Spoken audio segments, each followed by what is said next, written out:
ప్రార్థన చేసుకుందాం. మహాగణుడైన దేవా, మీ ఘనమైన, శ్రేష్టమైన, ఉన్నతమైన నామానికి స్తోత్రాలు ప్రభువా. మీరు మా జీవితాల్లో ప్రసాదించినటువంటి మరొక ఆదివారం బట్టి మీకు స్తోత్రాలు. ఈ ప్రశాంతమైన వేళ నేటి దినమునకై ఏర్పాటు చేయబడిన ఆరాధన కార్యక్రమాన్ని తండ్రి యొక్కయు కుమారుని యొక్కయు పరిశుద్ధాత్మ యొక్కయు నామమున ప్రారంభిస్తూ ఉండగా ఆది నుండి అంతం వరకు కూడా సమస్తమును మీ చిత్తానుకూలముగాను కేవలము మీ నామ మహిమార్థమై జరిగించమని ప్రార్థన చేస్తూ ఉన్నాను. ఎంతమంది బిడ్డలైతే ఈ యొక్క ఆరాధనలో పాల్పంపులు పొందుతూ ఉన్నారో వారిని మీరు దీవించండి. వారి కుటుంబాలను కూడా మీరు నిండారుగా దీవించి ఆశీర్వదించమని, ఈ ఆరాధన కార్యక్రమంలోని పాటల కార్యక్రమంలోనూ, ప్రార్థనలలోనూ, సాక్ష్యములలోనూ, వాక్య ధ్యానములోనూ ప్రతి ఒక్క దానిలో కూడా మీరు అధ్యక్షత వహించి మీ నామ మహిమార్థముగాను మా జీవితాలకు ఆశీర్వాదకరముగాను జరిగించమని మా ప్రభువును రక్షకుడైన యేసుక్రీస్తు వారి శ్రేష్టమైన నామంలో వేడుకొని స్తుతించి ప్రార్థన చేయుచున్నాము తండ్రి. ఆమేన్, ఆమేన్, ఆమేన్. పాటలు పాడుకొని దేవుని ఘనపరచుదాం. ఏ రీతి స్తుతింతునో, ఏ రీతి సేవింతునో, నేరములెంచనివాడా నాడు నజరేయుడా అనే పాట పాడి ప్రభునామాన్ని గణపరుచుకుందాం. ఏ రీతి స్తుతింతునో,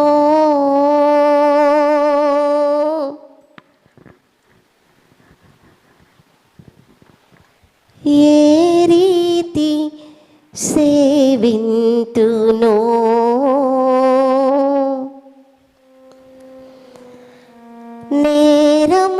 నేరములెంచని వాడా నాదు నజరేయుడా, తీరము దాటిన వాడా నాదు గలలీయుడా,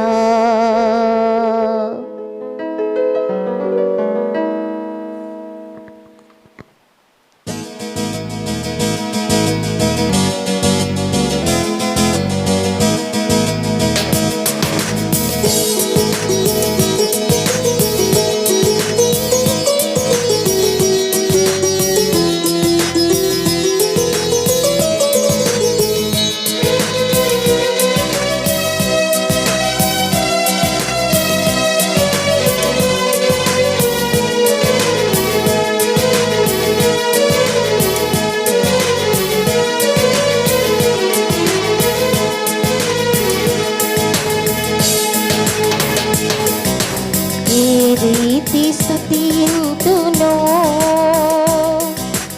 ఏ రీతి సేవింతునో, నేరములెంచని వాడా నాదు నజరేయుడా, తీరము దాటిన వాడా నాదు గలలీయుడా, నా ప్రాణనాదుండా నీదు ప్రాణమిచ్చితివి, నేను నీ వాడను యేసువా. నా ప్రాణనాదుండా నీదు ప్రాణమిచ్చితివి, నేను నీ దానను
దైవసుతునిగా చేసితివి.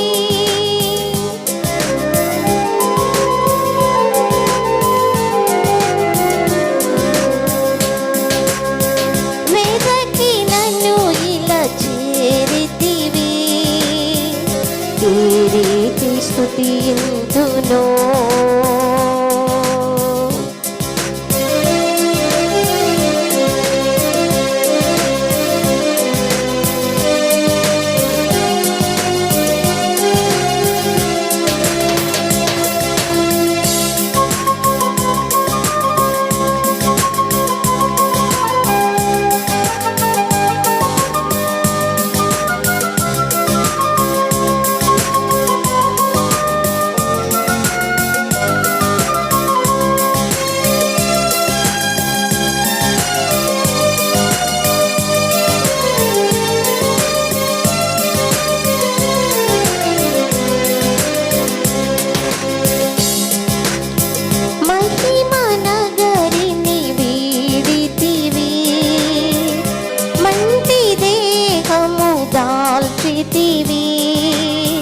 సకల సంపద విడచితివి.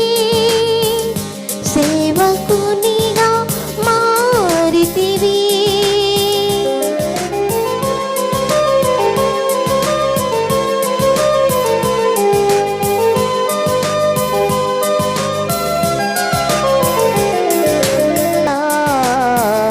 నాదు గలలీయుడా ఈ రీతి స్తుతింతును.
సన్నుతింతును నా దేవా.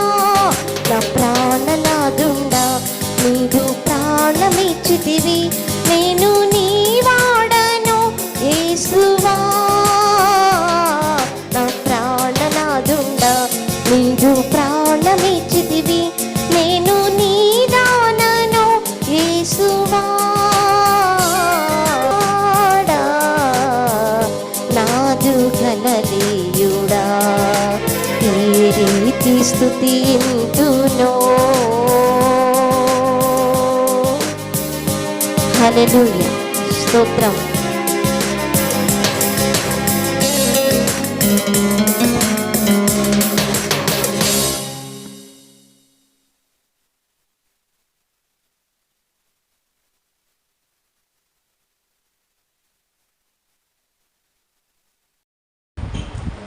సమస్త దేశములారా యెహోవాకు ఉత్సాహధ్వని చేయుడి. సంతోషముతో యెహోవాను సేవించుడి. ఉత్సాహగానము చేయుచు ఆయన సన్నిధికి రండి. యెహోవాయే దేవుడని తెలుసుకొనుడి. ఆయనే మనలను పుట్టించెను. మనం ఆయన వారము. మనం ఆయన ప్రజలము, ఆయన మేపు గొర్రెలము. కృతజ్ఞతార్పణలు చెల్లించుచు ఆయన గుమ్మములో ప్రవేశించుడి. కీర్తనలు పాడుచు ఆయన ఆవరణములో ప్రవేశించుడి. ఆయనను స్తుతించుడి, ఆయన నామము ఘనపరచుడి. యెహోవా దయాళుడు, ఆయన కృప నిత్యముండును, ఆయన సత్యము తరతరములుండును. దయచేసి సంఘమంతియు లేచి నిలబడిన ఎడల దేవుని నామాన్ని స్తుతించుటకు గాను ఆంధ్ర క్రైస్తవ కీర్తనల పుస్తకములో నుండి రండి ఉత్సాహించి పాడుదము అనే పాట పాడుకుందాం. అందరూ కూడా నాతో కలిసి పాడాలి.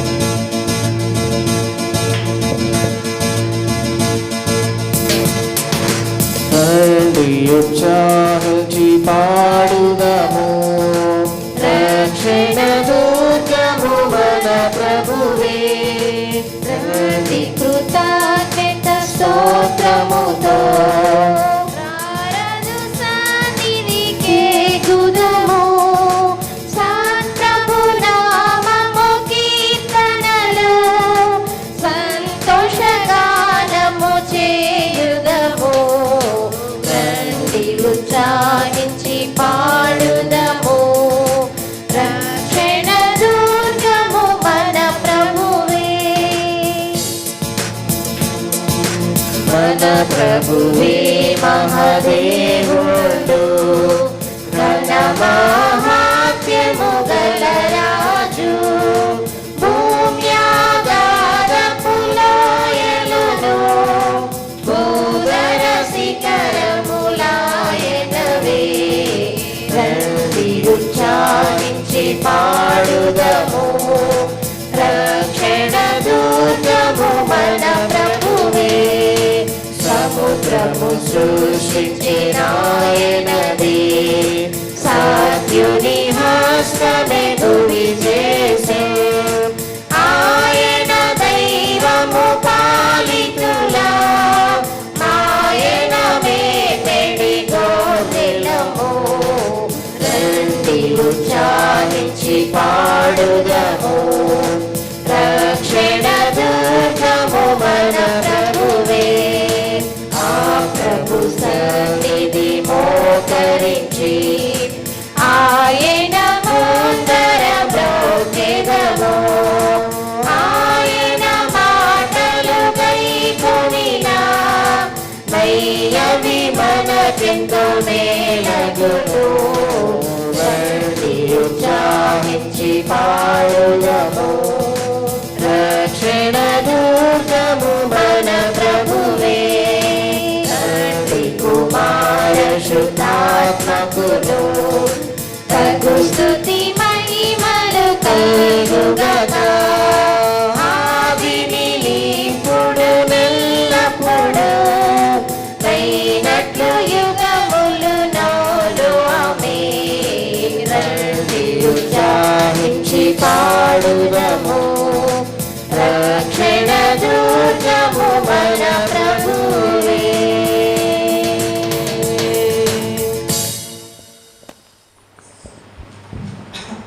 సంగమంతియు అదే విధంగా నిలబడి ఉండగా కీర్తన గ్రంథములో నుండి 99వ సంకీర్తనను ఉత్తర ప్రత్యుత్తర భాగముగా చదువుకుందాం.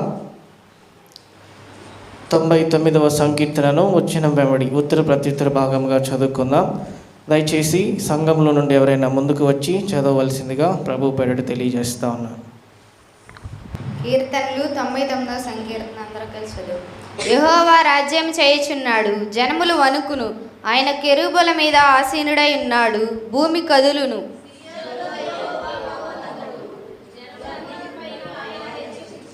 భయంకరమైన నీ గొప్ప నామమును వారు స్తుతించెదరు. యెహోవా పరిశుద్ధుడు.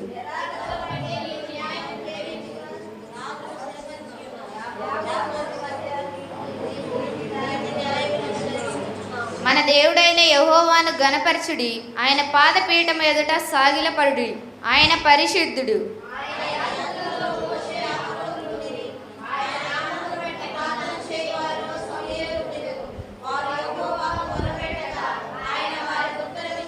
మేఘస్తంభములో నుండి ఆయన వారితో మాట్లాడెను. వారు ఆయన శాసనములను అనుసరించిరి. ఆయన తమకిచ్చిన కట్టడను వారు అనుసరించిరి.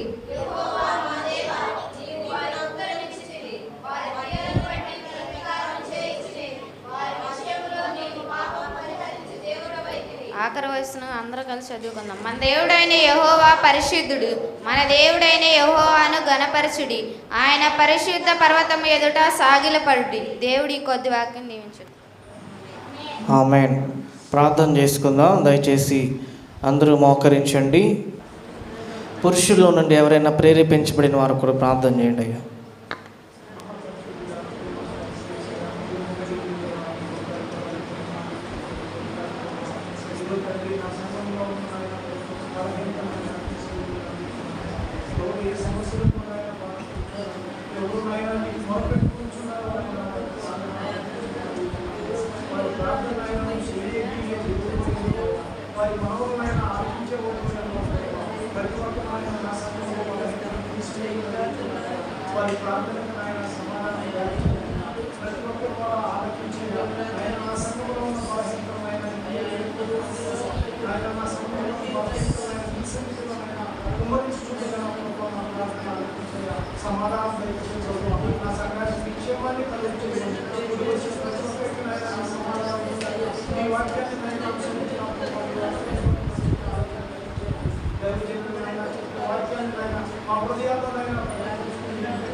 ఆమేన్, ఆమేన్, ఆమేన్. స్త్రీల్లో నుండి కూడా ఎవరైనా ఒకరు ప్రేరేపించబడిన వారు ప్రార్థన చేయండి.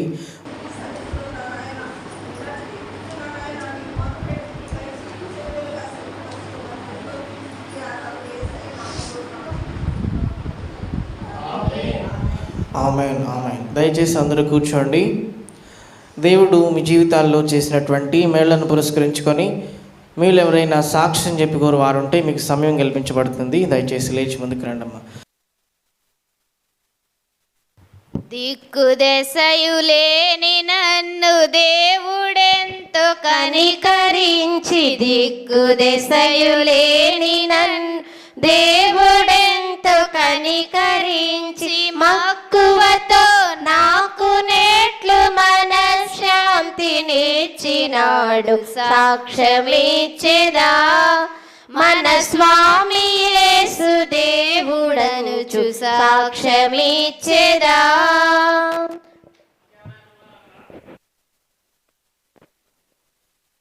మోపర్తి దీప్తి గారు సాక్ష్యాన్ని పంపించారు. దేవుని నామమునకు స్తోత్రాలు. పాస్టర్ గారికి వందనాలు.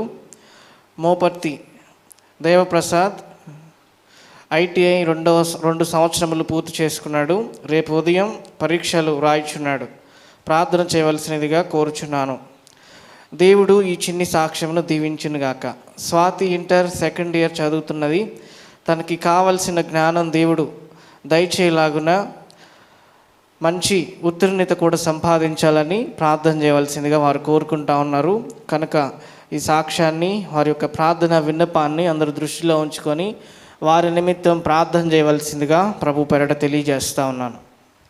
ప్రార్థన చేసుకుందాం. దయచేసి అందరూ మోకరించండి.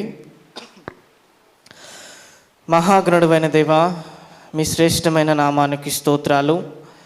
ఇదిగోండి ప్రభా, మీ యొక్క ప్రియ బిడ్డల యొక్క జీవితాల్లో చేసినటువంటి గొప్ప మేళ్లను పురస్కరించుకొని మీ సన్నిధిలో సాక్ష్య రూపంలో వాటిని మాకు తెలియజేసి ఉండగా వారిని మీరు దీవించి ఆశీర్వదించండి. ఇంకా మరిన్ని మేళ్లతో వారిని నింపమని ప్రార్థన చేస్తూ ఉన్నాను. ఇదిగోండి ప్రభా, స్వాతి కొరకు ప్రార్థన చేస్తూ ఉన్నాను. ఆ బిడ్డ చక్కగా ఇంటర్ పూర్తి కావడానికి కృప చూపించండి. మంచి జ్ఞానాన్ని అనుగ్రహించి మంచి విద్యాబుద్ధులు కూడా అనుగ్రహించిన ప్రభా. అలాగే మరి ఒక బిడ్డ ITI పూర్తి చేసుకోవడానికి మీరు ఇచ్చినటువంటి కృపను బట్టి మీకు స్తోత్రాలు. చక్కగా పరీక్షలు రాయడానికి సిద్ధపడుతుండే కాబట్టి మీరు దీవించి ఆశీర్వదించి శ్రేష్టమైన జ్ఞానాన్ని నా బిడ్డకు కూడా అనుగ్రహించమని. అలాగే ప్రభా, ఇంకెంతమంది బిడ్డలైతే కాంపిటేటివ్ ఎగ్జామ్స్ కొరకు సిద్ధపడుతూ ఉన్నారో ఒకసారి వారిని మీరు జ్ఞాపకం చేసుకోండి. మంచి జ్ఞానాన్ని అనుగ్రహించి చక్కగా పరీక్షలు రాయడానికి, ఉత్తీర్ణత సాధించడానికి, చక్కగా మంచి ఉద్యోగాన్ని కూడా సంపాదించుకునే కృపను వారికి అనుగ్రహించమని, ప్రాముఖ్యంగా సాక్ష్యం చెప్పిన బిడ్డలను వారి కుటుంబాలను మీరు దీవించి ఆశీర్వదించమని మా ప్రభువైన యేసుక్రీస్తు నామములో వేడుకొని ప్రార్థన చేయించున్నాము తండ్రి. ఆమేన్, ఆమేన్, ఆమేన్.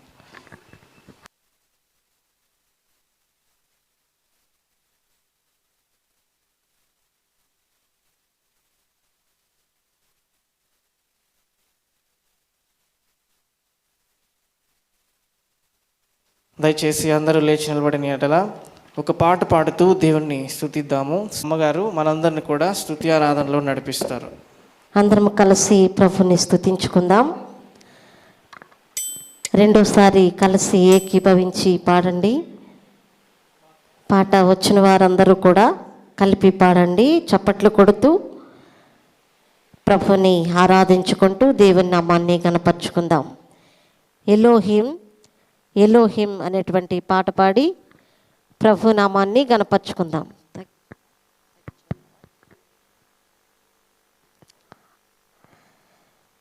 ఎలోహిం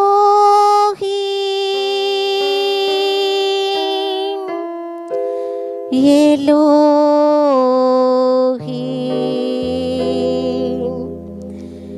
ఎలోహిం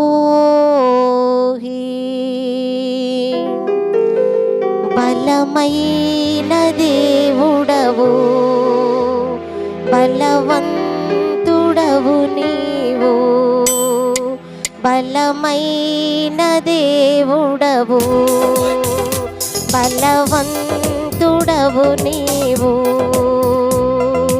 శూన్యములో సమస్తములు, నిరాకారములో ఆహారము. శూన్యములో సమస్తములు, నిరాకారములో ఆకారము. సృజించినావు నీవు, సర్వసృష్టికర్తవు నీవు. సృజించినావు నీవు, సర్వసృష్టికర్తవు నీవు. హల్లెలూయా హల్లెలూయా హల్లెలూయా హల్లెలూయా హల్లెలూయా హల్లెలూయా హోసన్నా. హల్లెలూయా హల్లెలూయా హల్లెలూయా హల్లెలూయా హోసన్నా. హల్లెలూయా హల్లెలూయా.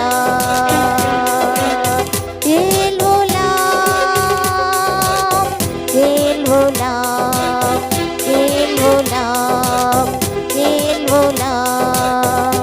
అల్పావు మేఘవు, నిత్యుడైన దేవుడవు. అల్పావు మేఘవు, నిత్యుడైన దేవుడవు. నిత్య నిబంధన చేశావు, నిబంధననే స్థిరపరచావు. నిన్న నేడు రేపు మారని దేవుడవు నీవు. నిన్న నేడు రేపు మారని దేవుడవు నీవు.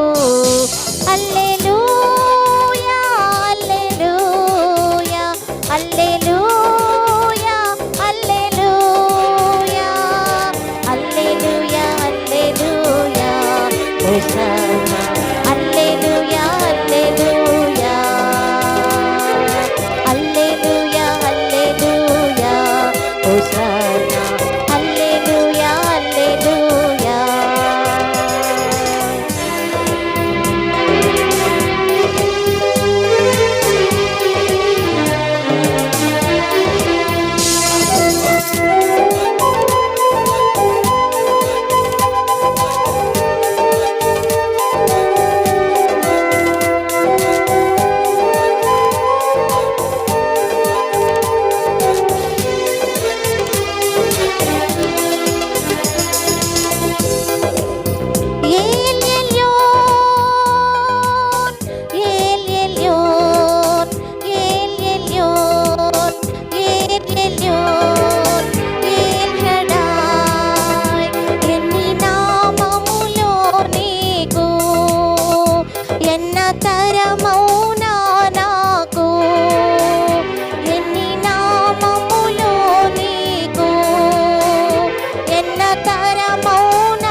అతి ఉన్నత సింహాసనము నీదే, అత్యున్నత నామము నీదే, అతి ఉన్నత నీదే, అద్వితీయ దేవుడ నీవే, అనంత ప్రేమమయుడవే, అద్వితీయ దేవుడ నీవే, అనంత ప్రేమమయుడవే. హల్లెలూయా హల్లెలూయా హల్లెలూయా హల్లెలూయా హల్లెలూయా హోసన్నా, హల్లెలూయా హల్లెలూయా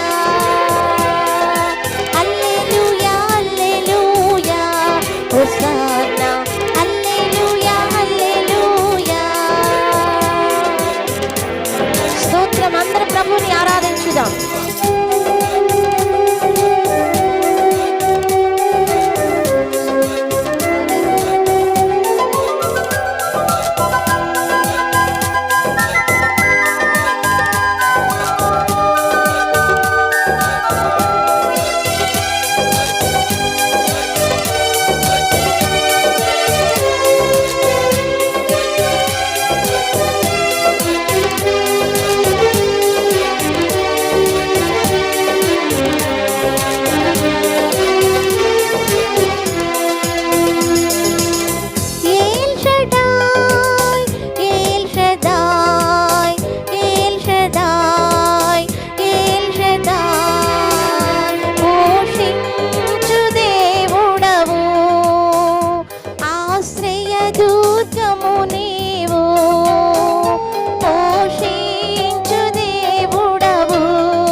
మోసెడివాడా, రక్షణ శృంగము నీవే గదా, రెక్కలపై మోసెడి దేవా, రక్షణ శృంగము నీవేగా.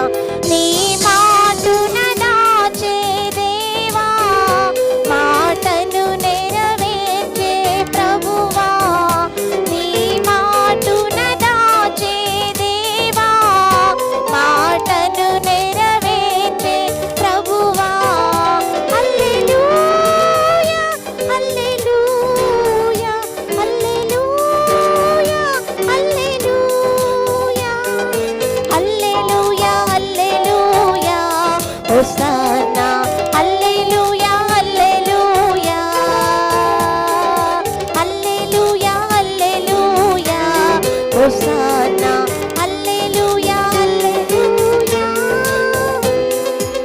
అందరూ కూడా ప్రార్థన చేయండి. ఈ సమయంలో పోషించు దేవుడు, కాపాడే దేవుడు, రెక్కలపై మనలను మోచే దేవుడు, ఆయన రెక్కల క్రింద మనలను కప్పి ప్రతి తెగులు అపాయమును తొలగించి వాటి బారిన పడినా తప్పించి క్షేమాన్నిచ్చేటువంటి దేవుని ఘనముగా బిగ్గరగా చప్పట్లు కొట్టి ప్రభు నామాన్ని గణపరుచుకుందాం. హల్లెలూయా. స్తోత్రం స్తోత్రం స్తోత్రం. అందరూ మీ స్వరాలు విప్పి దేవుని ఆరాధించండి, ప్రార్థన చేసుకుందాం. పరిశుద్ధుడైన తండ్రి మీకు స్తోత్రాలు. ఈ సమయంలో నాయనా ఇంతవరకు మీ కృప చేత, మీ ప్రేమ చేత సజీవ లెక్కలో మమ్మలను భద్రపరిచి, మన్ను నిన్ను స్తుతించదు, నీ సత్యమును కొనియాడదు, నేడు సజీవునై నీ కృపను పొందుకున్నానని చెప్పిన రీతిగా సజీవులు సజీవులే కదా నీ నామమును స్తుతించెదరని చెప్పినట్లు మమ్మల్ని అందరినీ సజీవ లెక్కలో భద్రపరిచి మరలా తిరిగి ఈ పునరుద్ధాన దినములో చేరినైనా అయా మిమ్మలను ఆరాధించే ధన్యత, భాగ్యము, యోగ్యతను మా జీవితాల్లో మీరు ప్రసాదింపచేసినందుకు స్తోత్రాలు. అయా మాకు మీరిచ్చిన క్షేమమును బట్టి, ఆరోగ్యాన్ని బట్టి, నెమ్మదిని బట్టి అయా ఈ రీతిగా నీ సన్నిధిలో చేరినైనా మిమ్మలను ఆరాధించుటకునైనా మాకు ఇచ్చినటువంటి శ్రేష్టమైన సమయమును బట్టి మీకే కోట్ల కొలది స్తోత్రాలు చెల్లిస్తూ తిరిగి ప్రభా అమూల్యమైనటువంటి శ్రేష్టమైనటువంటి మీ మాటలు వినడానికి కూడా మాకు మీరు అవకాశమును కలిగించినందుకు మీకే కోట్ల కొలది స్తోత్రాలు చెల్లిస్తూ మీదేన సేవకుని అభిషేకించి మాతో మాట్లాడడానికి మీరు ఇష్టపడినందుకు స్తుతిస్తూ మీ ఆత్మాభిషేకము చేత మీ దాసుని నింపుచున్నందుకు కోట్ల కొలది స్తోత్రాలు చెల్లిస్తూ ఈ స్తుతి ఆరాధన మీకే సమర్పిస్తున్నాము తండ్రి. ఆమేన్, ఆమేన్, ఆమేన్.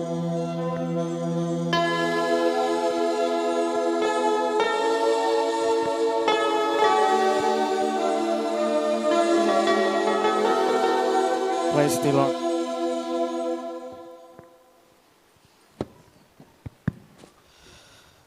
దేవుని పరిశుద్ధ నామమునకు మహిమ కలుగును గాక. క్రీస్తునందు ప్రియమైనటువంటి దేవుని బిడ్డలారా, ప్రభువైన యేసు క్రీస్తు వారి శ్రేష్టమైన నామములో చేరికూడి వచ్చినటువంటి మీ అందరికీ కూడా నా యొక్క హృదయపూర్వక వందనములు.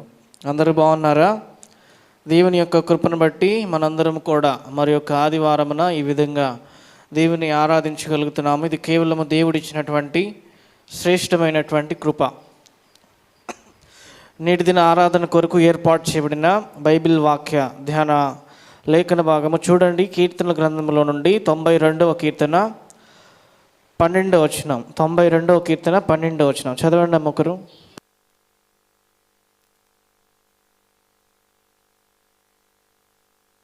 చాలా ప్రార్థన చేసుకుందాం. మహాగణుడైన దేవ, మీ ఘనమైన శ్రేష్టమైన ఉన్నతమైన నామానికి స్తోత్రాలు. చదువుబడినటువంటి లేఖన భాగంలో నుండి కొద్ది నిమిషములు మేము మీ మాటలు ధ్యానించబోతూ ఉండగా మీ శ్రేష్టమైనటువంటి జ్ఞానాన్ని మాకు అందించమని మా ప్రభును రక్షకుడని యేసుక్రీస్తు వారి శ్రేష్టమైన నామంలో వేడుకొని ప్రార్థన చేయుచున్నాము తండ్రి. ఆమేన్. చదువుకున్నటువంటి లేఖన భాగం 92వ సంకీర్తన 12వ వచనము. నీతిమంతులు ఖర్జూర వృక్షము వలె మువ్వ వేయుదురు, లెబానోను మీద దేవదారు వృక్షము వలె ఎదుగుదురు.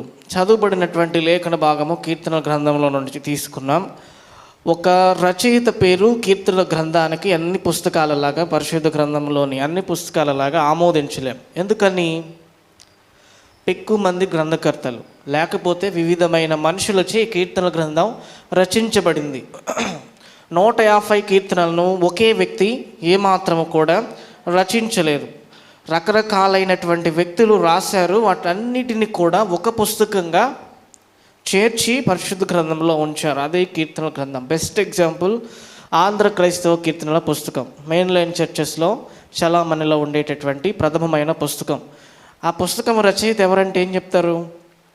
ఒక్కొక్క పాట ఒక్కొక్క రచయిత ఉంటాడు, కానీ మొత్తాన్ని కంపైల్ చేసి చక్కగా మనకి అందుబాటులోకి తెచ్చారు కదా. అలాగే 150 కీర్తనలు కూడా ఒక దగ్గరికి కూర్చారు. ఎందుకని?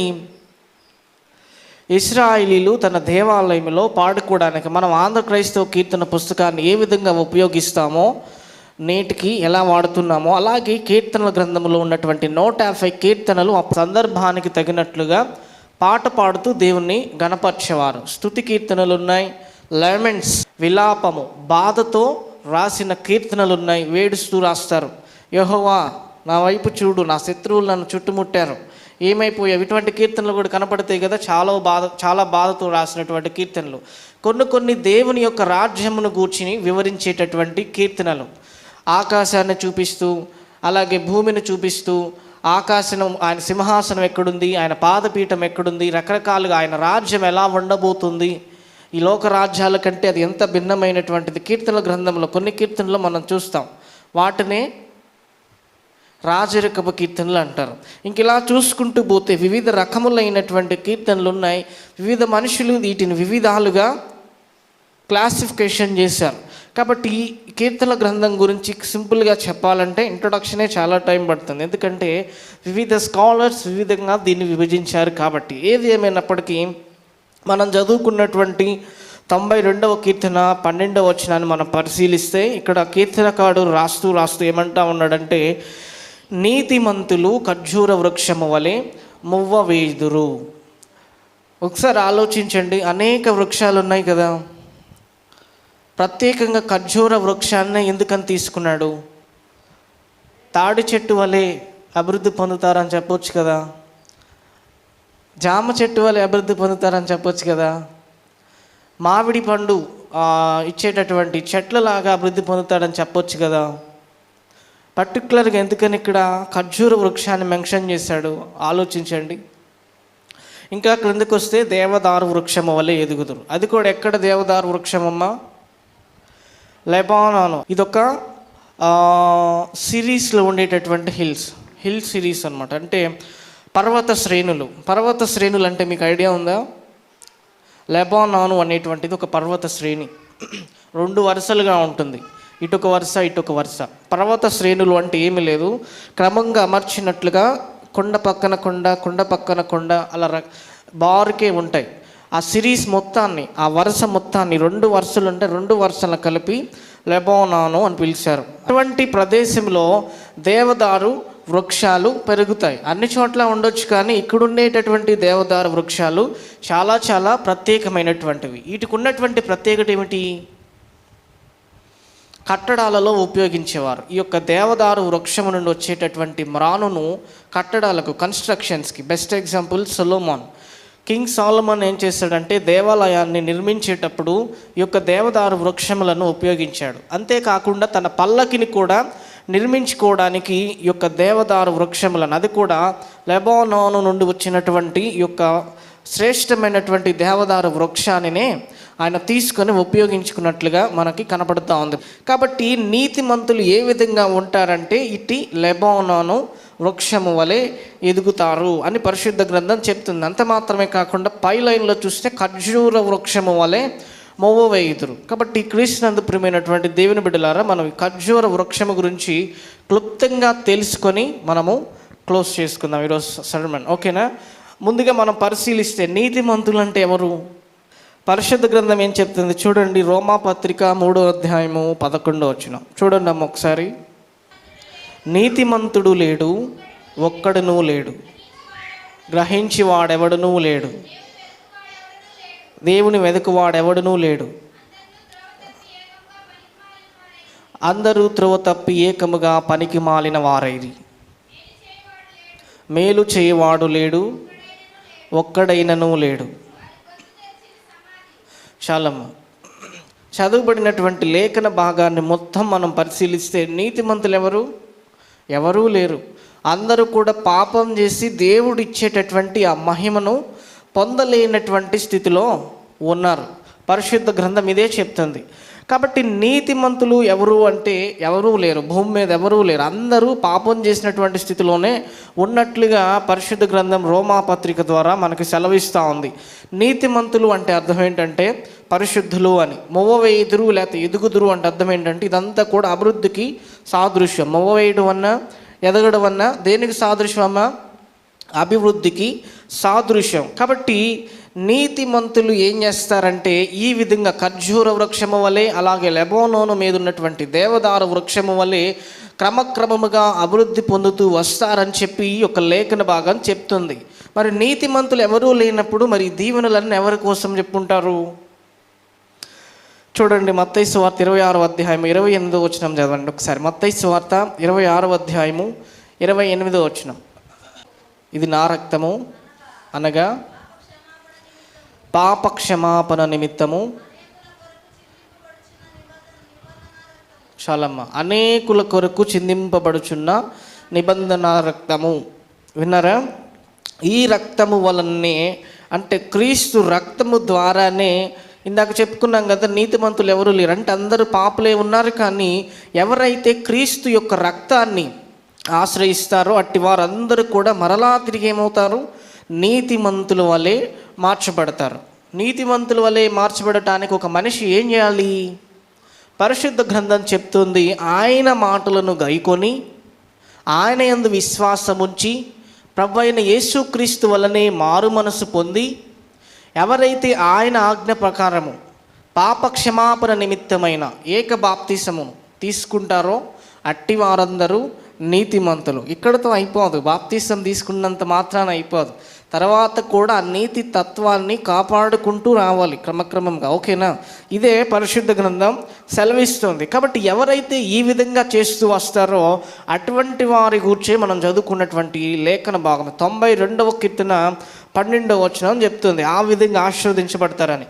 కాబట్టి మొదటిగా ఖర్జూర వృక్షము అనగా ఏంటో మీకు జ్ఞాపకం చేస్తాను. ఖర్జూర వృక్షం అనేటువంటిది ఏంటంటే ఒక జాతికి చెందినటువంటి వేరు రకాలైనటువంటి వృక్షములకు పెట్టబడినటువంటి పేరు. ఒకే జాతి కలిగినటువంటి వేరు వృక్షాలు ఉన్నాయి. ఆ వృక్షాలలో ఒకదానికి పెట్టబడింది ఖర్జూర వృక్షం అని. ఆ జాతి ఏంటని మనం ఆలోచన చేస్తే మనందరికీ బాగా తెలుసు. తాడి చెట్లు ఎంతమందికి తెలుసు? ఈత చెట్లు ఎంతమందికి తెలుసు? కొబ్బరి చెట్టు ఎంతమందికి తెలుసు? ఆ జాతికి చెందినటువంటిదే ఖర్జూర చెట్టు కూడా. కాబట్టి క్రీస్తునందు ప్రియమైనటువంటి దేవుని బిడ్డలారా, ఈ చెట్లన్నీ కూడా ఒకే జాతికి చెందినటువంటివి. అయితే ఒకే రకానికి చెందినా కానీ ఖర్జూర వృక్షాన్ని మాత్రమే పరిశుద్ధ గ్రంథంలో మెన్షన్ చేయడానికి గల కారణం ఏంటంటే ఖర్జూర వృక్షము విజయమునకు సాదృశ్యము. దేనికి సాదృశ్యము? ఖర్జూర వృక్షము విజయానికి అనగా ఎదుగుదలకు సాదృశ్యంగా పరిశుద్ధ గ్రంథంలో మనకి ఖర్జూర వృక్షం కనబడుతుంది. మనం చూస్తే ఇశ్రాయేలీలు ఉన్నారు, వీళ్ళంతా కూడా దేనికి పోల్చబడ్డారంటే ఆనాడు ఆ లెబనోనుతోనే పోల్చబడ్డారు. ఆ ప్రదేశంతో ఏ విధంగా ఏదైతే అది క్రమక్రమంగా అభివృద్ధి పొందుతూ వచ్చారో ఇశ్రాయేలీలు కూడా అలాగే అభివృద్ధి పొందారని ఫిగరేటివ్ లాంగ్వేజ్లో అంటే ఉపమాన రీతిగా కూడా చెప్పడం జరిగింది. అంటే చాలా ప్రాముఖ్యమైనటువంటిది. మొదటి లక్ష్యం ఏంటంటే విశేష సౌందర్యము గలది. సౌందర్యము అంటే అర్థము, విశేష సౌందర్యము అంటే ప్రత్యేకమైన అందం కలిగినటువంటిది, అంటే అతి సుందరమైనటువంటిది. ఈ పదాలు మనకి ఎక్కువ ఎక్కడ కనపడతాయి? సుందరమైనది. Very good. చూడండి, పరమగీతము 7వ అధ్యాయం 6వ వచనంలో కనపడుతుంది. చూడండి, నా ప్రియురాల ఆనందకరమైన వాటిలో నీవు అతి సుందరమైన దానవు, అతి మనోహరమైన దానవు. అలాగే 5వ అధ్యాయం 9, 10 వచనాలు. 10వ వచనం చదవండి. నా ప్రియుడు ధవలవర్ణుడు రత్నవర్ణుడు, 10,000 మంది పురుషులలో అతన్ని గుర్తించవచ్చును. అతని శిరస్సు అపరంజి వంటిది,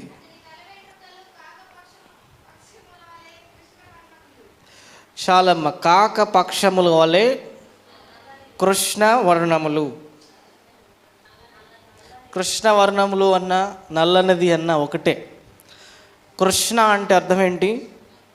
నలుపు అని. కృష్ణ అంటే అర్థం ఏంటి? నలుపు. అంటే ఇక్కడ సింబాలిక్గా అదే చెప్తున్నాడు. అంటే ఇక్కడ దేవుని గురించి వర్ణిస్తూ ఉన్నటువంటి సందర్భము. కాబట్టి అతి సుందరమైనటువంటిది అంటే ఇది ఏంటంటే బాహ్య సంబంధమైనటువంటి అలంకారము. అలాగే అతి మనోహరమైనటువంటిది, అతి మనోహరమైనటువంటిది. ఈ పదమేమో అంతరంగ సౌందర్యాన్ని గురించి చెప్పబడినటువంటి పదం. అంటే ఇక్కడ అటు బాహ్య సౌందర్యం గురించి అలాగే అంతరంగ సౌందర్యం గురించి రెండింటి గురించి కూడా ప్రస్తావించినటువంటి సందర్భం మనం గమనించవచ్చు. అతి మనోహరము అనగా ఏంటంటే మనస్సుకు హారము వంటిది. దేనికి హారము? అది మనసుకు హారము. మనసుకు హారము అంటే అది ఎంత సౌందర్యాన్ని ఇచ్చేటువంటిదిగా ఉంటుంది ఆలోచించండి. మనస్సు అంటే స్వభావం. మీకు అర్థం కావడానికి, స్వభావానికి హారం అంటే అంత చక్కని స్వభావం కలిగినటువంటిది అని అర్థం. అంటే ఎంత చక్కని స్వభావం కలిగి ఉంటే దేవుడు వారి గురించి ఇక్కడ చెప్తా ఉన్నాడో మనం ఆలోచన చేయాలి. చాలా అందమైనటువంటివి, ఇక్కడ సౌందర్యము కలిగినటువంటివి. సౌందర్యమైనవి ఏమున్నాయి? ప్రతిదీ కూడా సౌందర్యమైనటువంటిది. పక్షులు, జంతువులు, జలచరాలు అన్నీ కూడా దేవుడు అందమైన వాటిగానే చేశాడు. సమస్త ప్రకృతిని, మానవుణ్ణి కూడా సౌందర్యముగానే దేవుడు నిర్మించుకున్నాడు. కాబట్టి ఈ ఆనందకరమైన వాటన్నిటిలో కూడా దేవుడు తన పోలిక చొప్పున మొదటి మానవుడైనటువంటి ఆదామును సృష్టించాడు. ఈ ఆదాము గారు సుందరుడు. అలాగే అతి మనోహరమైనటువంటిది ఏమిటి మరి? హవ్వ. Very good. హవ్వ గారు అతి మనోహరమైనటువంటి వారు. ఎవరి మనసుకి మనోహరమైనటువంటి వారు? ఆదాము గారికి. అవునా? కాబట్టి సుందరుడు, అలాగే ఆ సుందరి కొరకు మనకు మనోహరమైనది కూడా దేవుడు సృష్టించాడు. కాబట్టి ఈ విధమైనటువంటి శ్రేష్టమైనటువంటి సౌందర్యం కలిగినటువంటిదే ఈ యొక్క ఖర్జూర వృక్షము. రెండవదిగా నిదానంగా పెరుగుతుంది. అనగా క్రమక్రమంగా ఎదుగుదల ఉంటుంది. ఖర్జూర వృక్షము ఒకేసారిగా పెరిగిపోదు, అందుకని ఒకేసారిగా నాశనం కూడా కాదు. అది క్రమక్రమముగా పెరుగుతుంది. అంటే ఇది దేనికి సాదృశ్యంగా ఉందంటే గ్రాడ్యువల్ డెవలప్మెంట్కి ఇది సాదృశ్యంగా ఉంది. క్రమముగా ఎదుగుదలకు. ఒక మానవుని జీవితము కూడా ఈ విధంగానే క్రమముగా ఎదగాలి. కానీ ఉన్నా కొద్దీ, రోజులు గడిచే కొద్దీ, ఇంకా దినాలు అయ్యే కొద్దీ ఇంకా వెనక్కి వచ్చేవారిగా, ఇంకా దిగజారిపోయేవారిగా ఏమాత్రం కూడా ఉండకూడదు. చూడండి, ఇక్కడ మనకి ఇస్సాకు కనపడతాడు. ఆదికాండము 26వ అధ్యాయము 12-13 వచనాలు. ఇస్సాకు ఆ దేశమందున్నవాడై విత్తనము వేసి ఆ సంవత్సరము 100 ఫలమునొందెను. యెహోవా అతని ఆశీర్వదించెను గనుక ఆ మనుషుడు గొప్పవాడాయను. అతడు మిక్కిలి గొప్పవాడగు వరకు క్రమముగా అభివృద్ధి పొందుచూ వచ్చెను. విన్నారా? ఇస్సాకు ఏ విధంగా అభివృద్ధి పొందారు? క్రమక్రమంగా. అంతేనా? ఓవర్ నైట్లో డెవలప్ అయిపోయాడు. కాబట్టి మీరు వేచి చూడాలి. ఖచ్చితంగా దేవుడు క్రమక్రమంగా అభివృద్ధి మీకు ఇస్తాడు. ఈరోజు నువ్వు దీనస్థితిలో ఉండొచ్చు, కానీ ఖచ్చితంగా ఇస్సాకు వలనే నువ్వు కూడా క్రమక్రమంగా రోజులు గడిచే కొద్దీ ఒకరోజు నువ్వు అభివృద్ధి పొందుతావు. ఎప్పుడు అభివృద్ధి పొందుతావు? నీతిమంతుని వలె ఉంటే. ఖర్జూర వృక్షం గురించి మనం జ్ఞాపకం చేసుకుంటా ఉన్నాం. దాని పోలి ఎప్పుడైతే మనం ఉంటామో సుందరమైన వారమిగా, ఇక్కడ చెప్పాను, సుందరం అంటే బాహ్యమైన దానికంటే కూడా మనోహరమైనదని చెప్పాను. అంటే మనస్సు సుందరంగా ఉండాలి. ఎప్పుడైతే మనస్సు సుందరంగా ఉంటుందో అట్టి వారు నీతిమంతులుగా ఉంటారు. అటు నీతిమంతులు ఖచ్చితంగా ఇస్సాకు వలె క్రమముగా అభివృద్ధి పొందుతూ వస్తాడు. అతడు ప్రారంభంలో విత్తనాన్ని వేసి తర్వాత ఏం చేశాడమ్మా? 100 ఫలము. 100 ఫలం అంటే ఒకసారి ఆలోచించండి. సమృద్ధికరమైనటువంటి దానికి ఇది సాదృశ్యంగా ఉంది. అంటే మేళల్లో కూడా సమృద్ధమైనటువంటి మేలు పొందుకున్నటువంటి స్థితిలో ఇస్సాకు గారు ఆనాడు ఉన్నాడు. మరి నీవే స్థితిలో ఉన్నావు? ఒకసారి ఆలోచన చేయాలి. క్రీస్తునందు ప్రియమైనటువంటి దేవుని బిడ్డలారా, ఇది ఇస్సాకు గారు మాత్రమే కాదు, కానీ మనకు కూడా వర్తిస్తుంది. నేటి ఉన్నటువంటి క్రైస్తవ సంఘానికి కూడా ఇది వర్తిస్తుంది. క్రైస్తవ సంఘం కూడా ఈ విధంగానే క్రమముగా అభివృద్ధి చెందుతూ రావాలి. అలాగే అభివృద్ధి చెందింది, ఇంకా చెందుతూ రావాలి. ఎలా అభివృద్ధి చెందిందని చెప్తారు చూడండి. సంఘము ఎంతమందితో స్థాపించబడింది? 120 మందితో స్థాపించబడింది. 3000 అయ్యారు, 5000 అయ్యారు, తర్వాత ఇప్పుడు ప్రపంచమంతా అయ్యారు. అవునా కదా? మనం ఇంకా ఏం చేయాలి? దీనిని, ఈ అభివృద్ధిని ముందుకు తీసుకెళ్ళాలంటే మనం ఏం చేయాలి?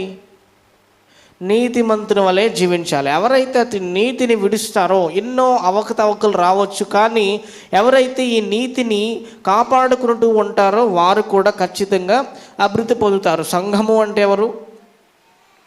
మనమే. మనం కూడా ఈ విధంగానే జీవించాలి. అప్పుడు ఇస్సాకు వల్ల ఆశీర్వదించబడతాం.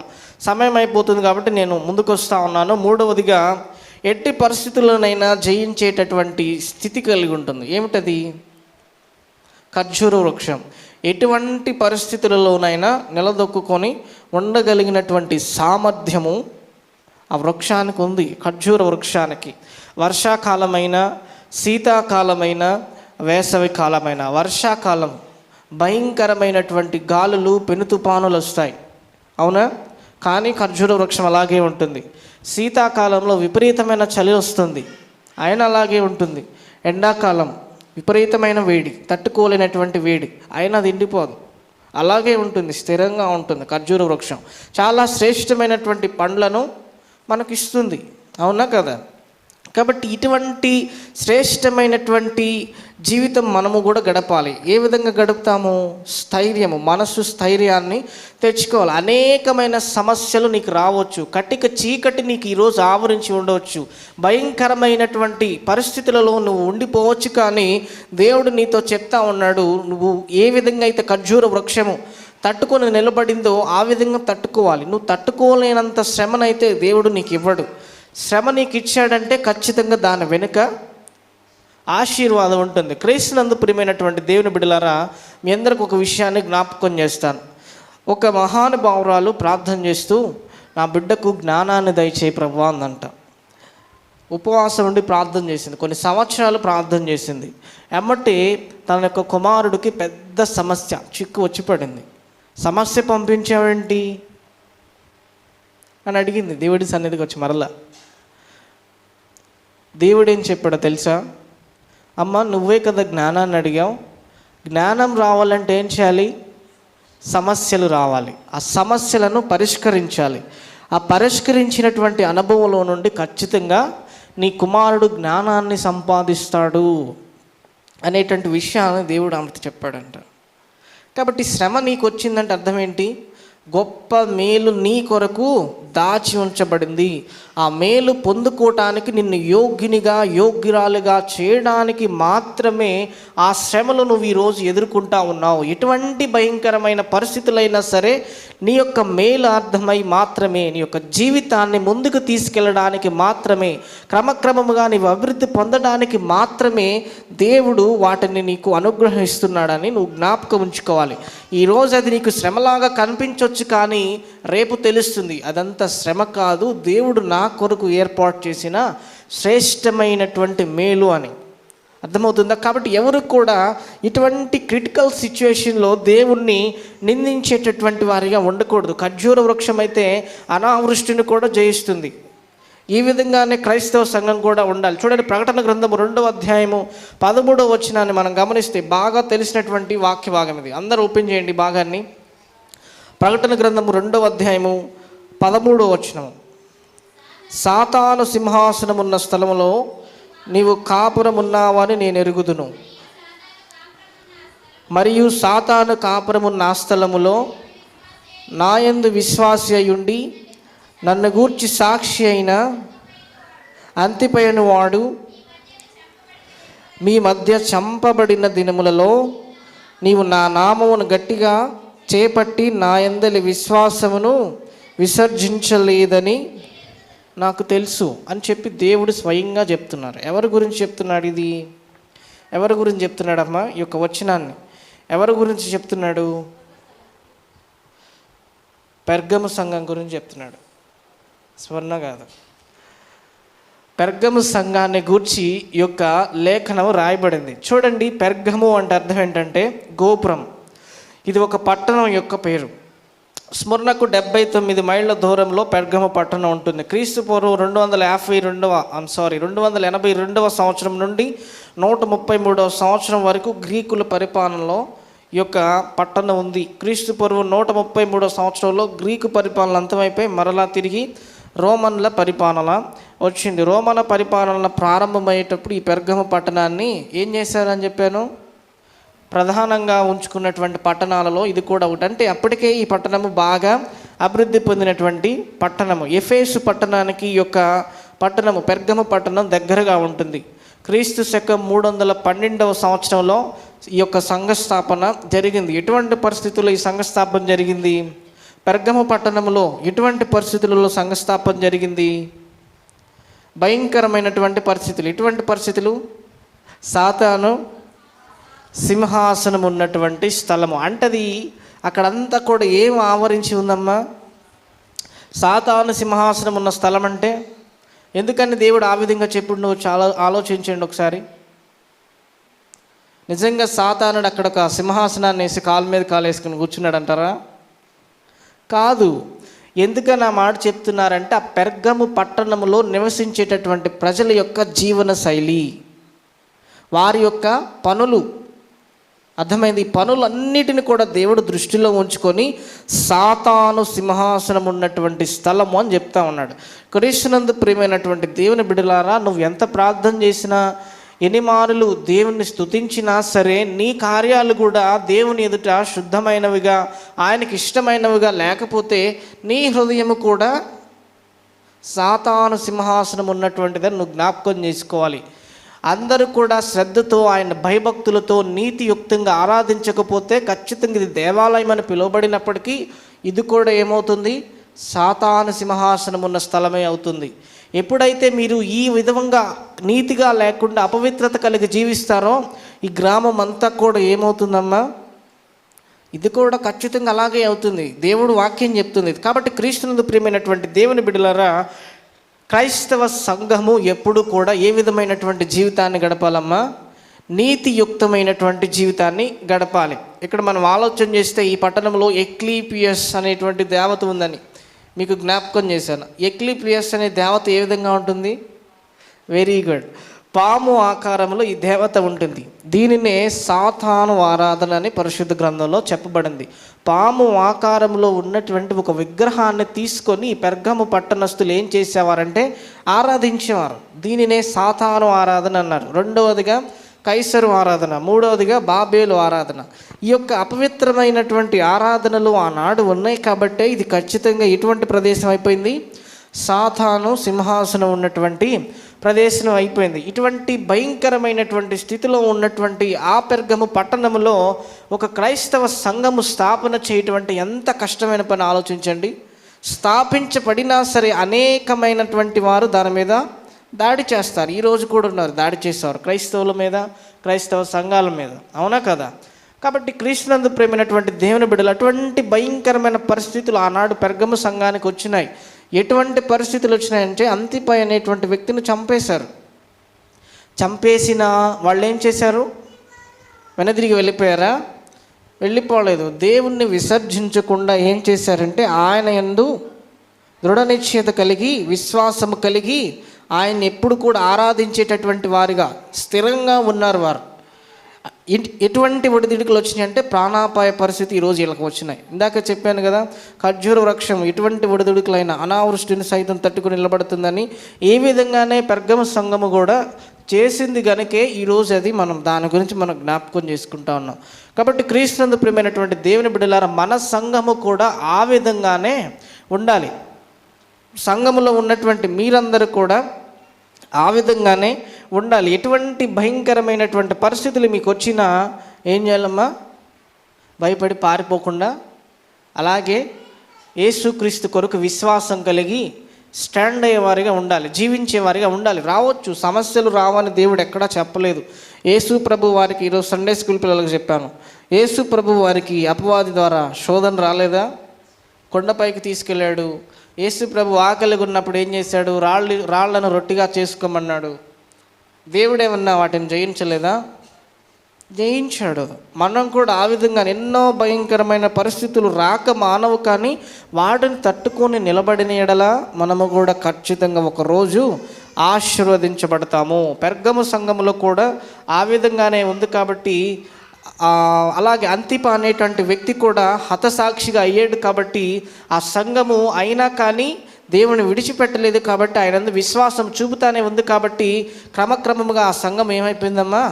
అభివృద్ధి పొందుతూ వచ్చింది. మహిమ కలిగినటువంటి ప్రజలుగా వాళ్ళంతా మారిపోయారు. వాళ్ళు ఎక్కడికి వెళ్ళినా సరే ఆ ప్రదేశాలన్నీ కూడా ఆశీర్వదించబడేటటువంటివి, శ్రేష్టమైనటువంటి విశ్వాసుల వలె మనందరికీ కూడా వారు ఈరోజు కనబడతాడు. కాబట్టి అంతిప లాంటి బలమైనటువంటి విశ్వాసులు, బలమైనటువంటి వ్యక్తులు నేటి క్రైస్తవ సంఘానికి కూడా అవసరం. ఎటువంటి ఒడిదుడుకులు వచ్చినా సరే. అంతిప ఎలా మరణించాడో తెలుసా? ఎలా చంపబడ్డాడో తెలుసా? అంతిప అనే వ్యక్తి ఏమా గుర్తులేదు. ఎలా చంపబడ్డాడంటే ఒక దూడ ఆకారాన్ని, ఒక మెటల్ తీసుకొని దూడ ఆకారాన్ని తయారు చేసి ఆ దూడలో అంతిపాని పెట్టి ఆ దూడ కింద నుప్పంటిచ్చి కాల్చి చంపేశారు అంతిప అనేటువంటి వ్యక్తిని. ఎందుకని? దేవుణ్ణి ఆరాధించడమే అతను చేసిన తప్పు. అంతిపాకు ఛాన్స్ ఉంది. అక్కడికక్కడే యేసు ప్రభు ఎవరో నాకు తెలీదు, నేను పూజించను, నేను ఎక్కి ప్లీజ్ మన దేవత, మన పాము, మన దేవత, నేను ఆరాధిస్తానని వెళ్ళిపోయాడు అనుకో, అతను బ్రతికుండొచ్చు కదా.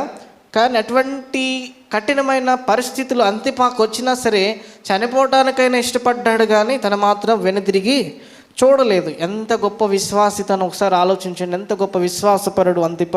అటువంటి విశ్వాసులనే, అటువంటి గొప్ప వ్యక్తులనే దేవుడు ఈరోజు క్రైస్తవ సంఘంలో కూడా కోరుకుంటా ఉన్నాడు. ఎప్పుడైతే అటువంటి స్థిరమైనటువంటి వ్యక్తులు వస్తారో ఖచ్చితంగా నేటి క్రైస్తవ సంఘాలు కూడా అంతకు మించి అభివృద్ధి పొందుతాయి అనే విషయాన్ని మీరు జ్ఞాపకం ఉంచుకోవాలి. నాలుగవదిగా ఉపయోగకరమైనటువంటిది. ఏం ఉపయోగకరమైనటువంటిది? ప్రతిదీ కూడా ఖర్జూర వృక్షములో ఉన్నటువంటి ప్రతి భాగము కూడా ఉపయోగపడేటటువంటివి. ఖర్జూర వృక్షాలు మీకు తెలుసు కదా? తెలుసా? తెలీదా? ఖర్జూర పండ్లు తిన్నారా? పండ్లన్నా తినుంటారు కదా. అలా చూస్తారేంటమ్మా? డ్రై ఫ్రూట్స్ అంటే ఫస్ట్ ఇచ్చేది అవే కదా మనకి, ఎండు ఖర్జూరాలు. ఏదన్నా కొట్టుకెళ్ళి డ్రై ఫ్రూట్స్ కావాలి అంటే ఫస్ట్ ఇచ్చేది అవే ఉంటాయి. జీడిపప్పులు ఇవ్వడు, బాదం పప్పు ఇవ్వడు, ఫస్ట్ అదే ఇస్తాడు. ఎందుకంటే దాంట్లో చాలా పోషకాలు ఉంటాయి కాబట్టి. అటువంటి శ్రేష్టమైనటువంటి వృక్షం గురించి మనం మాట్లాడుకుంటున్నాం. ఇంకా మీకు ఖర్జూర వృక్షం అంటే ఇంచుమించు ఈత చెట్టులాగే ఉంటుంది, కాకపోతే దాని మట్టలు చాలా పొడవుగా ఉంటాయి, పెరగటం కూడా కొంచెం ఎత్తుగా పెరుగుతుంది అది. ఓకేనా? కాబట్టి ఖర్జూర వృక్షంలో ఉండేటువంటి ప్రతిదీ కూడా ఉపయోగకరమైనటువంటిది. దాని మట్టలు ఏం చేస్తాం మనం, రకరకాలుగా దడులు కట్టడానికి మన సైడ్ అంత వాడుకలో ఉండే మన కొబ్బరి మట్టలు అవైలబుల్గా ఉంటాయి కాబట్టి అదే జాతికి చెందిన కొబ్బరి మట్టలు అవైలబుల్గా ఉంటాయి, వాటిని ఉపయోగిస్తారు ఎక్కువ శాతం. బహుశా వాటిని రకరకాలుగా అడ్డుగోడలు కట్టుకోవడానికి కానీ, కొన్ని సందర్భాలలో మనము దేవుని ఆరాధించడానికి కూడా ఖర్జూర, ఆనాడు యేసు ప్రభువుని గాడిద మీద ఊరేగించేటప్పుడు కూడా ఆ ఖర్జూర మట్టలు తీసుకునే వచ్చారు, అవునా? ఈ విధంగా అనేకమైన ఉన్నాయి. ఇంకా దాని యొక్క చెట్టు మొద్దుతో కూడా అనేకమైన మేలులు ఉంటాయి. అందులో నశింపదగినది, వృధాగా తీసి పడేసేటువంటిది ఏమీ లేదు, అవునా కదా? అవునా కదా? దాని పండ్లు అయితే ఇంకా శ్రేష్టమైనటువంటివి. ఈ రోజుకి కూడా మనం చాలా ఇష్టంగా, రుచికరంగా ఉంటాయి, చాలా తీదనంగా ఉంటాయి, తింటాం. అటువంటి విధంగానే ప్రతి క్రైస్తవుడు కూడా జీవించాలి. చూడండి 10వ అధ్యాయం 20 వచనం, సామెతల గ్రంథం చెప్తుంది, నీతిమంతుని నాలుక ప్రశస్తమైన వెండి వంటిది. నీతిమంతుని నాలుక ప్రశస్తమైనటువంటి వెండి వంటిది. ఈ విధంగానే ఉండాలి. ఇంకా మనం చెప్పుకుంటా పోతే చాలా విషయాలు చెప్పుకోవచ్చు, సమయం అయిపోయింది కాబట్టి నేను ఎక్కడితో ముగించాలని ఆశపడతా ఉన్నాను. కాబట్టి క్రీస్తునందు ప్రియమైనటువంటి దేవుని బిడ్డలారా, ఈ విధమైనటువంటి శ్రేష్టమైనది కాబట్టే ఈ ఖర్జూర వృక్షము, నీతిమంతులు ఈ ఖర్జూర వృక్షము వలె మువ్వ వేస్తారు అని చెప్పి పరిశుద్ధ గ్రంథంలో కీర్తనకారుడు 92వ కీర్తనలో చెప్తా ఉన్నాడు. ఇంకా అలాగే లెబానోను గురించి కూడా మీకు నేను క్లుప్తంగా చెప్పాను. ఇంక చెప్పవలసిన చాలా ఉంది, సమయం అయిపోయింది కాబట్టి నేను క్లోజ్ చేస్తూ ఉన్నాను. సంఘానికి ఇంకో విషయం ఏంటంటే, ప్రాముఖ్యమైన సంగతి ఏంటంటే, సోమరితనము క్రైస్తవ సంఘానికి అస్సలు పనికిరాదు. క్రమము తప్పకుండా దేవుని సన్నిధిలో ఎప్పుడు యాక్టివ్గా ఉండాలి. క్రమకూడికలన్నిటిలో పాల్పొంపులు పొందాలి. తర్వాత సమయానికి రావాలి. మనకు సమయానికి ముగించుకుంటాం కదా, మీరు కూడా సమయానికి రావాలి. క్రమము తప్పకుండా దేవుని నిత్యం ఆరాధించే వారిగా ఉండాలి. సోమరుల గురించి పరిశుద్ధ గ్రంథంలో ఏముందంటే, సామెతల గ్రంథంలో 10వ అధ్యాయం 26వ వచనం చూడండి ఒకసారి. కళ్ళకు పొగ తగిలితే ఏమవుతుంది? చాలా హాయిగా ఉంటుంది కదా. ఆ విధంగా సోమరి గురించి ఇక్కడ ఒక పోలిక అద్భుతంగా, కళ్ళకు పొగ తగిలితే ఏ విధంగా ఉంటుందో సోమరి కూడా దేవుని దృష్టికి అంతే. సోమరితనం మనిషికి పనికిరాదు. సోమరితనం గురించి నేను మీకు చాలా ప్రసంగాల్లో చెప్పాను. కనుక సోమరితనాన్ని ఎప్పటికైనా మనం వీడాలి. వీడి నీతిమంతుల వలె మనం ఎప్పుడైతే ఉంటాం, మనం కూడా ఖర్జూర వృక్షము వలె మోవేస్తాము. లెబానోను మీద ఉన్నటువంటి దేవదారు వృక్షము వలె మనం కూడా ఎదుగుతాము. అట్టి కృపాభాగ్యం పరిశుద్ధాత్మ దేవుడు మనందరికీ దయచేయను గాక. Amen, amen. అందరూ మోకరించండి, ప్రార్థన చేసుకుందాం. మహాగణుడైన దేవా, మీ ఘనమైన శ్రేష్టమైన ఉన్నతమైన నామానికి స్తోత్రాలు. విత్తబడినటువంటి లేఖన భాగం కొరకు ప్రార్థన చేస్తున్నాను ప్రభా. ఎంతమంది బిడ్డలైతే ఈ మాటలు విన్నారో వారందరినీ కూడా మరి దీవించి ఆశీర్వదించండి. వీరంతా కూడా నీతిమంతుల వలె జీవించడానికి, మీ రక్తములో కడుగుబడి నీతిమంతుల వలె ఉంటూ చక్కగా ఖర్జూర వృక్షము వలె మూవేయుదురని మీరు తెలియజేసిన రీతిగా వీరు కూడా ఉండటానికి, లెబానోనులో ఉన్నటువంటి దేవదారు వృక్షము వలె ఎదగటానికి కూడా వీరి కృప చూపించిన ప్రభా. ఎంతమంది బిడ్డలైతే ఈ యొక్క వాక్యాన్ని విన్నారు వారందరికీ కూడా శ్రేష్టమైన మేళ్ళను అనుగ్రహించమని మా ప్రభువును రక్షకుడైన యేసుక్రీస్తు వారి నామం పేరట వేడుకొని ప్రార్థన చేయించున్నాము తండ్రి. Amen, amen, amen. పాట పాడుతూ ఉండగా కానుక సమర్పణ జరుగుతుంది. పాట పాడినటువంటి వారు పాట పాడనమ్మా.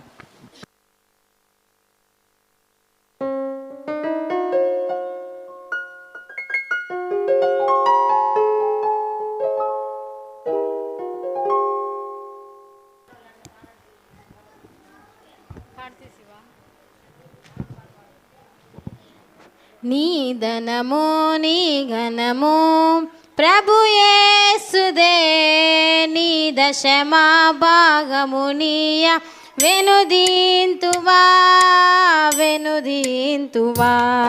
నీ ఘనము నీ ఘనము ప్రభు యేసుదే, నీ దశమా భాగము నీయ వెనుదీంతువా వెనుదీంతువా. ధరలోన ధనధాన్యములనీయగా కరుణించి కాపాడువాడవు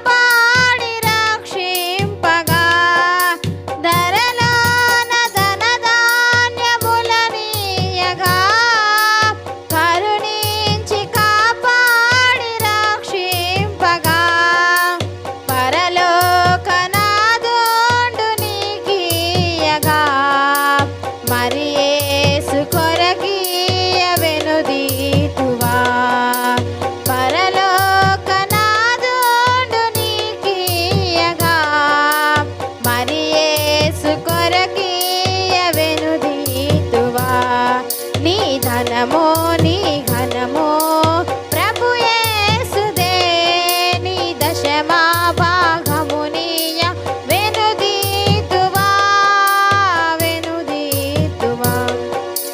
పాడి పంటలు ప్రభువు నీకియ్యగా కూడు గూటలు నీకు దయచేయగా. పాడి పంటలు ప్రభువు నీకియ్యగా కూడు గూటలు నీకు దయచేయగా. వేడంగ ప్రభు యేసు నామమును గడువేల ప్రభుకియను క్రైస్తవా. వేడంగ ప్రభు యేసు నామమును గడువేల ప్రభుకియను క్రైస్తవా. నీ ధనము నీ ఘనము ప్రభు యేసుదే. నీ దశమా భాగమునియ వెనుదీతువా వెనుదీతువా. ప్రార్థన చేసుకుందాం. అందరం మోకరించండి. మహాగణమైన దేవ, మీ శ్రేష్టమైన నామానికి స్తోత్రాలు. మీ యొక్క ప్రియ బిడ్డలు వారి కష్టార్జితంలో నుండి మీ సన్నిధిలో సమర్పించినటువంటి కానుకలు మీరు దీవించండి. దానికి 100 ప్రతిఫలాన్ని కూడా వారికి అనుగ్రహించమని ఈ యొక్క ఆదివారంన ఈ యొక్క ఆరాధనను ప్రారంభం నుండి ఇంతవరకు కూడా క్రమముగాను మర్యాదగాను జరిగించుకుని ఉన్న విధానాన్ని బట్టి మీకు స్తోత్రాలు. ఈ ఆరాధనలో పాలు పంపులు పొందినటువంటి ప్రతి ఒక్క నీ బిడ్డను మీరు దీవించి ఆశీర్వదించండి ప్రభా. వారి కుటుంబాలను కూడా మీరు దీవించి ఆశీర్వదించండి. ఇదిగోండి ప్రభా, విత్తబడినటువంటి లేఖన భాగం ద్వారా ఈ బిడ్డలందరూ కూడా ఆశీర్వదించబడడానికి కృప చూపించండి. ఇదిగోండి ప్రభా, మీ యొక్క దీని దాసరాలు నాగేంద్ర మామ కొరకు తన భర్త కొరకు ప్రార్థన చేస్తూ ఉన్నాను ప్రభా. వీరిద్దరిని మీరు దీవించండి. వీరిద్దరికి కూడా శ్రేష్టమైనటువంటి ఆరోగ్యాన్ని అనుగ్రహించండి ప్రభా. నాగేంద్ర మామ కళ్ళు తిరుగుచున్నాయని తెలియజేసిన ప్రభా, తనకున్నటువంటి ప్రతి విధమైన నీరసాన్ని ఆ యొక్క పరిస్థితులన్నిటిని కూడా మీరు బాగు చేయండి. శిరస్సు నుంచి పాదాల వరకు మీరు ముట్టి మంచి ఆరోగ్యాన్ని అనుగ్రహించండి. తన భర్తకు కూడా ఉన్నటువంటి ఆ సమస్యను అంతా కూడా సరిచేసి మంచి ఆరోగ్యవంతునిగా మార్చండి. అలాగే ప్రభా, శారదమ్మ అమ్మను మీరు దీవించండి. మీ దీన దాసరాలకు కూడా మంచి ఆరోగ్యాన్ని అనుగ్రహించండి ప్రభా. తనకున్నటువంటి కాళ్ళు నొప్పుల బాధను నజరేయుడైన యేసుక్రీస్తు నామములో తొలగించి వేయండి ప్రభా. శ్రేష్టమైన ఆరోగ్యవంతురాలు కాబట్టి మార్చమని ప్రార్థన చేస్తున్నాను. అలాగే ప్రభా, మీ దీన దాసరాలు రేచులమ్మ గారి కొరకు ప్రార్థన చేస్తూ ఉన్నాను ప్రభా. ఆ బిడ్డను కూడా మీరు దీవించి ఆశీర్వదించండి. ఆ బిడ్డకు ఉన్నటువంటి కాళ్ళు నొప్పులను నజరేయుడైన యేసుక్రీస్తు నామములో తగ్గించి శ్రేష్టమైన ఆరోగ్యాన్ని అనుగ్రహించండి. ఒంటరితనాన్ని తీసివేసి క్షేమాభివృద్ధులు అనుగ్రహించండి. ప్రతిదినము కూడా నూతన బలాన్ని నూతన శక్తిని అనుగ్రహించిన ప్రభావ మీకు స్తోత్రాలు. వృద్ధాప్యంలోకి వచ్చి ఉండగా నూతన బలాన్ని ప్రతిదినము అనుగ్రహించి ఆ బిడ్డను వర్ధిలింపచేయమని ప్రార్థన చేస్తున్నాను. అలాగే ప్రభావ, మీ దీన దాసరాలు కొమ్మూరి సుభాషిణి గారి కొరకు ప్రార్థన చేస్తూ ఉన్నాను ప్రభా. ఆ బిడ్డకు మంచి ఆరోగ్యాన్ని అనుగ్రహించండి. మీ దీన దాసరాలకి రేపటి రోజు ఆపరేషన్ కూడా జరగబడుతున్నట్లుగా కొంతమంది బిడ్డలు తెలియజేసి ఉన్నారు. చక్కగా మంచిగా ఆపరేషన్ కూడా పూర్తి కావడానికి మరలా తిరిగి శీఘ్రముగా ఆరోగ్యం పొందుకొని మీ సన్నిధిలో గంతులు వేస్తూ మిమ్మల్ని ఆరాధించేటటువంటి కృపను కూడా మీ దీన దాసరాలకి మీరు అనుగ్రహించమని ప్రార్థన చేస్తూ ఉన్నాను. శిరస్సు నుంచి పాదాల వరకు కూడా మీ పరమ ఔషధాన్ని ప్రోక్షించి ఆ బిడ్డకు మంచి ఆరోగ్యాన్ని అనుగ్రహించండి ప్రభా. అలాగే ప్రభా, చిన్న నాగేంద్రమ్మ గారి కొరకు ప్రార్థన చేస్తూ ఉన్నాను. ఆ బిడ్డను మీరు దీవించి ఆశీర్వదించండి. వారి కుటుంబాన్ని కూడా మీరు దీవించండి. వాణి గారి కొరకు ప్రసాద్ గారి కొరకు ప్రార్థన చేస్తూ ఉన్నాను ప్రభా. బిడ్డలను మీరు దీవించి ఆశీర్వదించండి. అలాగే ప్రభా, ప్రత్యేకించి వసంత ఆంటీ కొరకు కూడా ప్రార్థన చేస్తూ ఉన్నాను. మీ దీన దాసరాలు కూడా మీ సన్నిధిలో ప్రార్థన అవసరత కోరి ఉన్నది ప్రభా. బిడ్డను మీరు దీవించి ఆశీర్వదించండి. ఎందు నిమిత్తమైతే ప్రార్థన అవసరత కోరి ఉన్నదో నేను ప్రస్తావించక పూర్వమే సమస్తమును నీవు ఎరిగి ఉన్నటువంటి బిడ్డవు, ఎరిగినటువంటి దేవుడు ప్రభా. ఆ బిడ్డ యొక్క ప్రతి అవసరతను కూడా మీలో తీర్చమని ప్రార్థన చేస్తూ ఉన్నాను. వారి కుటుంబాన్ని మీరు దీవించండి. ఇదిగోని ప్రభా, మీ దీన దాసరాలు కావ్య కూడా ప్రార్థన అవసరత కోరి ఉన్నది ప్రభా. తను ఎగ్జామ్స్ కొరకు ప్రిపేర్ అవుతుండగా శ్రేష్టమైన జ్ఞానంతో ఆ బిడ్డను మీరు నింపి చక్కగా పరీక్షలు అన్నీ కూడా అన్ని ఐటమ్స్ కూడా చక్కగా పూర్తి కావడానికి మంచి ఉపాధిని కూడా సంపాదించుకునేటటువంటి కృపను ఆ బిడ్డకు అనుగ్రహించిన ప్రభా. తను ఏదైతే ఆశిస్తుందో అది తనకు దయచేసి తనకి సంతోషాన్ని అనుగ్రహించమని అలాగే దాసుడు జడ్జి గారి కొరకు అలాగే తన అర్ధాంగి ఎలిజబెత్ గారి కొరకు ప్రార్థన చేస్తూ ఉన్నాను. ఆ బిడ్డను మీరు దీవించండి ప్రభా. ఇటీవల కింద పడినట్లుగా తెలియజేస్తూ ఉన్నారు. ఆ బిడ్డకున్నటువంటి అస్వస్థతలు నొప్పులన్నిటిని నజరేయుడైన యేసుక్రీస్తు నామములో గద్దించండి. వృద్ధాప్యంలోకి వచ్చి ఉండగా తనకి నూతన బలాన్ని మంచి శక్తిని అనుగ్రహించమని ప్రార్థన చేస్తూ ఉన్నాను ప్రభా. ఇదిగోండి మీ దీన దాసరాలు మీరు నిండారుగా దీవించి శిరస్సు నుంచి పాదాల వరకు కూడా మీ పరమ ఔషధాన్ని ప్రోక్షించి మంచి ఆరోగ్యాన్ని అనుగ్రహించండి. వారి కుటుంబాన్ని, వారిని మీరు ప్రేమించి ఇచ్చినటువంటి బిడ్డలను, వారి కుటుంబాలను కూడా మీరు నిండారుగా దీవించి ఆశీర్వదించమని రేపు 23వ తారీఖు జరగబోయే ఆదరణ కుడికిని కూడా మీ మహిమార్థమై జరిగించుకోమని మా ప్రభువును రక్షకుడని యేసుక్రీస్తు వారి శ్రేష్టమైన నామంలో వేడుకొని ప్రార్థన చేయుచున్నాము తండ్రి. ఆమేన్, ఆమేన్, ఆమేన్. కర్తమమును దీవించి క్షేమమిచ్చి పంపుము, జీవాహారవతనిచ్చి మమ్మును పోషించుము. ఈహానేము వేడుకొని బహుగా స్తుతింతుము, పరమందు చేరి ఇంకా స్తోత్రము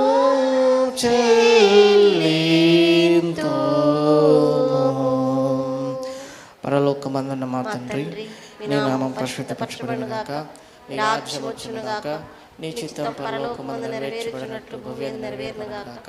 నేడు మారుదిన ఆహారముకు దయచేయము, మా ఇళ్ళ ప్రార్థన చేసిన వారిని ప్రకారం క్షమించుము, శోధనలో దుష్టులు తప్పించుము. రాజ్యము, శక్తి, మహిమ నిరంతరం ఏవైనవి తండ్రి. ఆమేన్. తండ్రి అయిన దేవుని ప్రేమ, ప్రభు అయిన యేసు క్రీస్తు కృప, పరిశుద్ధాత్మ దేవుని యొక్క అన్యోన్య సహవాసము చేరికుడు వచ్చిన మనకును మన కుటుంబములకును ప్రభువు రాకడ పర్యంతము తోట నడిపించునుగాక. ఆమేన్, ఆమేన్, ఆమేన్. అందరికీ వందనాలమ్మ.